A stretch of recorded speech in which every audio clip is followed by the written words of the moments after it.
This morning's program, this morning's session was kind of a little congested, so we decided to open up for a short question and answer session related to the presentations that were done earlier this morning.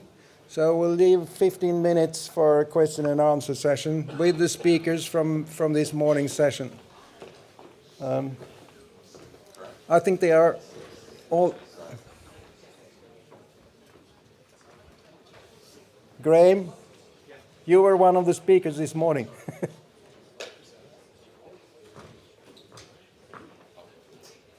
Okay, I think everybody's on site. Ken, please take over.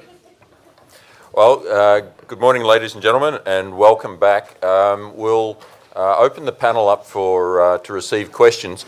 Could I ask that when you're asking a question, that you use the microphone and that you state who you are before you ask the question, and also specify who you're directing the question to.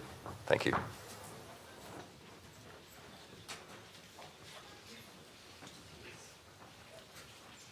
Thank you. Will Connell, Performance Director for Great Britain. Could I ask Steve, please, to enlarge a little bit on the statistics? I just want to understand a bit more of the 1.7 million tests. How many of those horses are actually competing in FEI disciplines?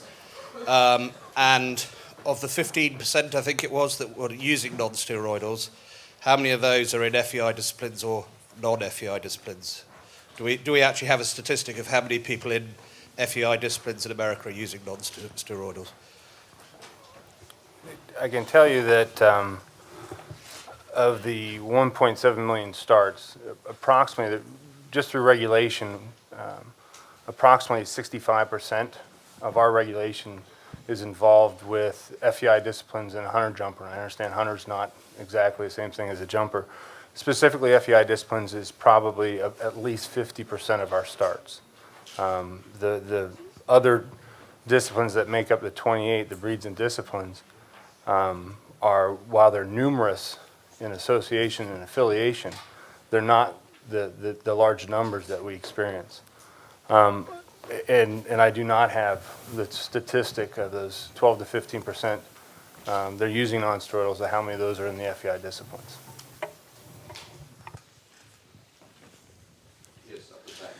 Tony Fürst from the Swiss equestrian team, treating veterinarian and veterinarian of the Vet Commission. I would like to ask a question concerning these international screening limits. When we had the zero tolerance, that was something which all the people could understand because they were thinking, we don't treat horses, we don't have anything in the blood. Now we have changed this since a couple of times. We are talking about these international screening limits. I think that this is something which most people don't understand. They don't understand what does this mean. Do we have now something in the blood or don't we have anything in the blood? And my question is there not any possibility to have in the future to give that we talk about the irrelevant plasma concentration, no effect level, and that we have a number which we can give to people to say if blood concentration is below 0.1 mg per ml, that's something which we have no effect level. You explained that it's very expensive and it's nearly impossible, but I still wonder if we shouldn't move a step forward and to skip these international screening limits and talk about concentration. Okay, thank you. I think that's directed towards Steve Maynard, is it? Or there's a variety of people can answer that question. I'll start off from the analytical point of view. Yves Bonnet yesterday referred to screening limits as opposed to thresholds. It's a slightly long answer, but screening limits have always been in place. We've always operated in laboratories to the limits of the technology. What we've acknowledged basically is that the technology is almost too sensitive for some things like medication, and we control the technology these days using screening limits rather than full quantitative analysis. So it's, if you like, we just set a single point estimation, and I'm using my words carefully, rather than a calculation of accurate quantitation and tell the machine only to tell us when something's there if it's above that kind of signal level. It's a practical way of controlling things, and they're derived from the sort of studies Pierre-Louis Toutain described and Lynn was talking about this morning. So it's a more pragmatic alternative to thresholds, but it doesn't place a quantitative number into the regulatory domain. But can I continue? When you are coming to Switzerland, we won't tell you how fast you're allowed to drive with your car. But once we take you and we tell you you were too fast because you were above what we limit with the driving with us in Switzerland. So what you want to have a number. You want to know that you're allowed to drive 120 on the large roads and 50 in the small roads. And that's the same thing what most people like to have. They want to have how much is permitted and how much is not permitted. And I think that's a very special thing that we never give these numbers. And even if you say it's very expensive, I still think we should go forward to give once the numbers of certain medicaments which is allowed and which is forbidden. You can give 0.1 mix for phenylbutazone and 0.1 for flunixin-meglumine, but people want to have a number. They don't like to have these screening limits where nobody knows where they are coming from. You know, you all know, but most people don't know. I think you've made your point. Thank you very much. I don't want to Okay. cut you off, but there are others who'd like I need an answer. I can try to answer. It's useless data for you, for a vet or for a customer or for a rider, a concentration in blood or in urine. It's just a useless number. It's very different from speed in the car. We use those ESL, but we give you some information. And the information you have, you get it on the website of EHSLC, and this is the information related to detection times. So detection times are strictly correlated to all the science who is below. But giving you a concentration is really useless data. Ken. I would just add to that. I think the key point seems to me, having been in practice, having been on the other side of the fence, if you like, is that what you need to understand and what you want to know, what I wanted to know as a vet, was that things weren't changing and that things were done properly. We've spent years, as I say, I've only been around 5 years in this environment, but during that time there have been huge discussions about whether we should disclose the screening limits. Why not publish them? We've been legally advised that we shouldn't do that. The background to it is, as Paolo says, why would you want to know? Unless you have a laboratory in your garage at home, why do you want to spend your time titrating to these amounts? The bit of information that I get asked every day is, when do I stop treating in order that I'm okay when my horse competes? And that's the detection time. I think the other point I will make, and again, Paolo's probably more qualified to say it, but we are very, very keen, in fact it's imperative, that we coordinate and harmonise our laboratories, just as the FEI. We have lots of laboratories involved. To try and coordinate and harmonise on quantifying these amounts would be another task in itself. Harmonising on the ISLs is possible, feasible, and it works. We do it every day and we have done for years. Does that answer your question? Thank you. We have a question up the back over the right.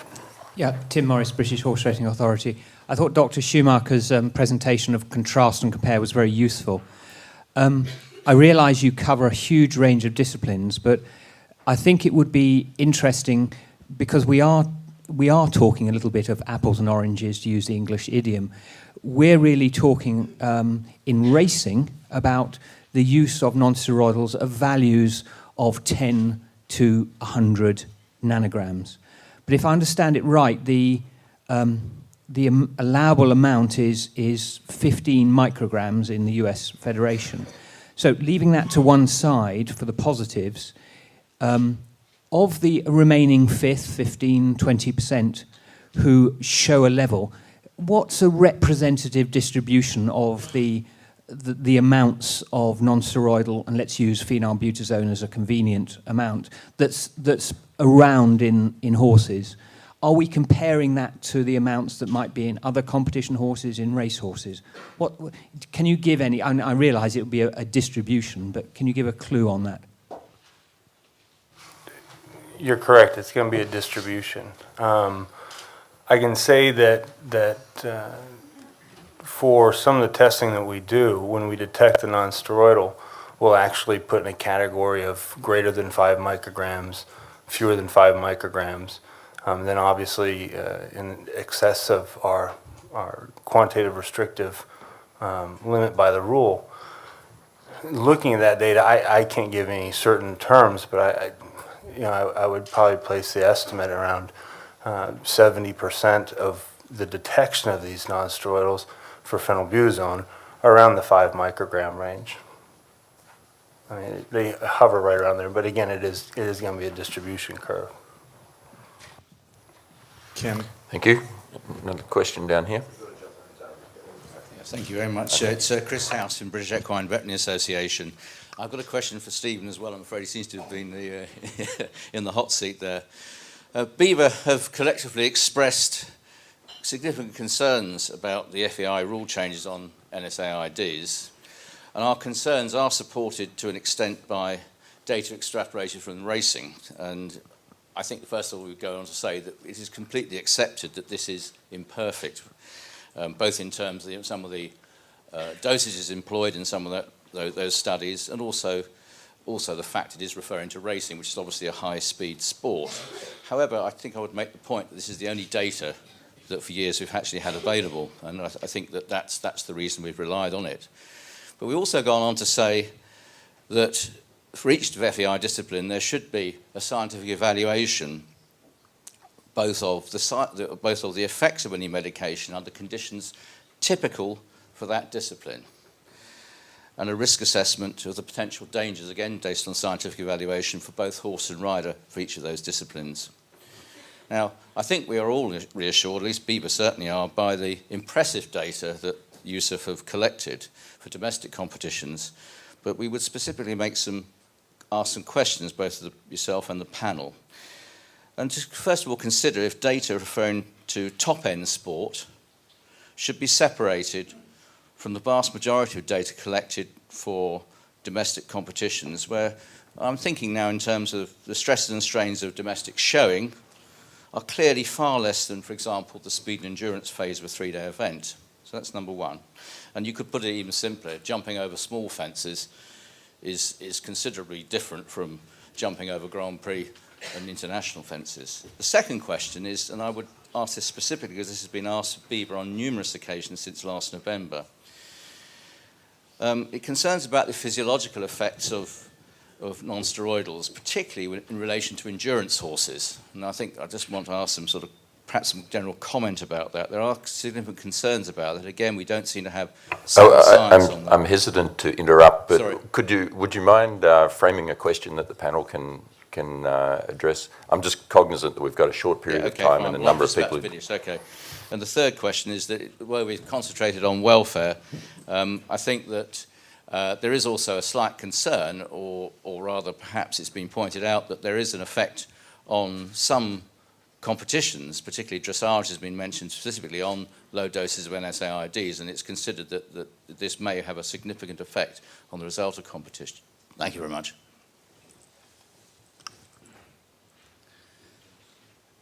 I hate to ask you to re-ask the question,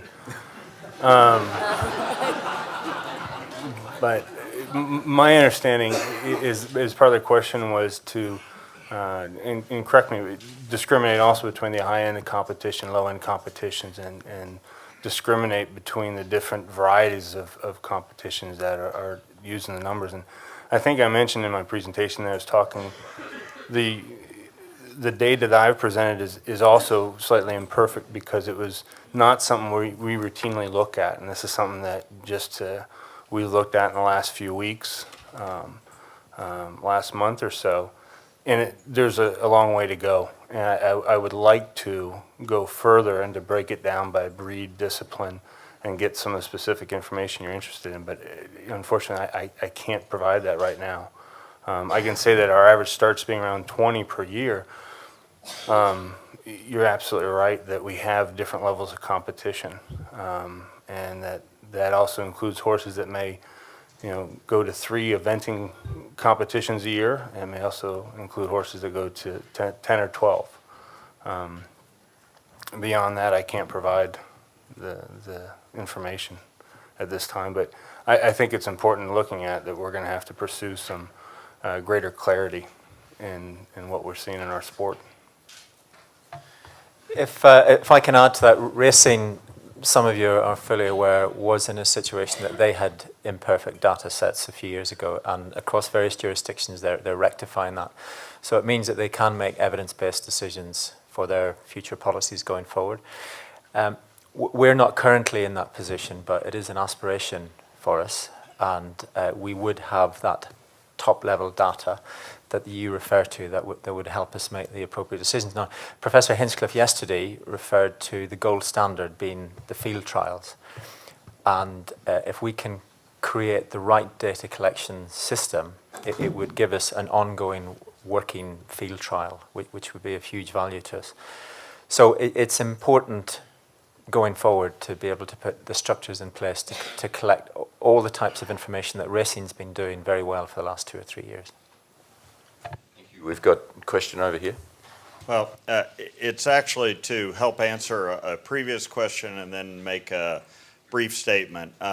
Dr. Nat White, who could not be here, who's president of American Association of Equine Practitioners, did want me to make sure that we made a statement. AEP is the largest equine veterinary organization in the world, and they have taken a position already, well previous to this Congress, that they do not see a problem with a single non-steroidal in a horse at regulated levels. So just so that's out there, and that's been out there for several years, and that is an official position statement from AEP. That's one. Second, there was a little discussion on screening limits and that international versus FEI. Just to clarify the point, FEI has some years ago taken on the risk assessment and FEI screening limit, which is somewhat different in some substances than racing. But again, as we've seen today, we have a different subset of equine athletes. The other point to really make, particularly from the practitioner standpoint, is that FEI has been instrumental in working with a variety of other organizations, but ultimately FEI has brought out a list of detection times, which is well published on its website, has excellent information for a first group of substances. So I think that's exactly what the question was about. And that's already there, and 2 new substances are being added to that recently, and potentially a 3rd and a 4th. So what practitioners want to know is that detection time list. And that's really, really important. And FEI has really done a lot of work, and I wanted to make sure that got talked about. So, thank you. Thank you. We've got another, I think this will need to be the last question, actually.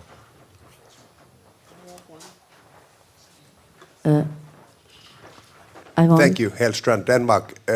Lisa. I have one question. Sorry. Okay. We have to decide who is the last. Okay. Ladies. I see a possibility in screening and thresholds to please everybody. But from a legal point of view, do you have any idea of how those 9 countries you mentioned this morning will react in case, is FEI able to put these thresholds themselves, or does that have to come to a legal question within those countries where there's no zero tolerance? From a legal point of view, I think the position that we would have to take at this time, as I think I explained, is that it would likely be illegal in those 9 countries. And so I think you really have 2 choices. One is if the General Assembly does ultimately pass a list that contains some permitted use, is you either do as I think the first step is that you would have to engage those governments And I think the most prudent thing to do would be to try to enter conversations, obviously through the national federations, and come to some agreement that everyone can support. If that fails and we still have a list, then we just have to be very prudent about making sure our athletes understand that when they're in those 9 countries, they have to be, incredibly careful, and that they can't use the substances that they could otherwise use in competition. If I can just move in from the veterinary department point of view, we are here talking about effectively zero tolerance versus pragmatic levels, the risk assessment process that was outlined by Professor Tutan and just by Dr. Allen. So really what is the end result of all that process is a screening limit that's in place now that's safe. So we would be in effect changing the safety limits. We would be saying we think this level is safe, but it's a bit higher. And then that becomes a discussion with the governments as to whether they believe that truly is safe. And that's one of the reasons why we're here gathering the evidence and listening to all the latest science to develop an exact idea of what is truly safe. Or is it safe to make a decision now even? Okay, well, I'd thank again all the speakers from this morning. I think we'd need to wind it up there and move on to the next panel discussion. And I apologise to those of you that didn't get a chance to ask a question. There was a number of hands going up, so if I didn't call on you, I apologise, but perhaps you'll get a chance later on.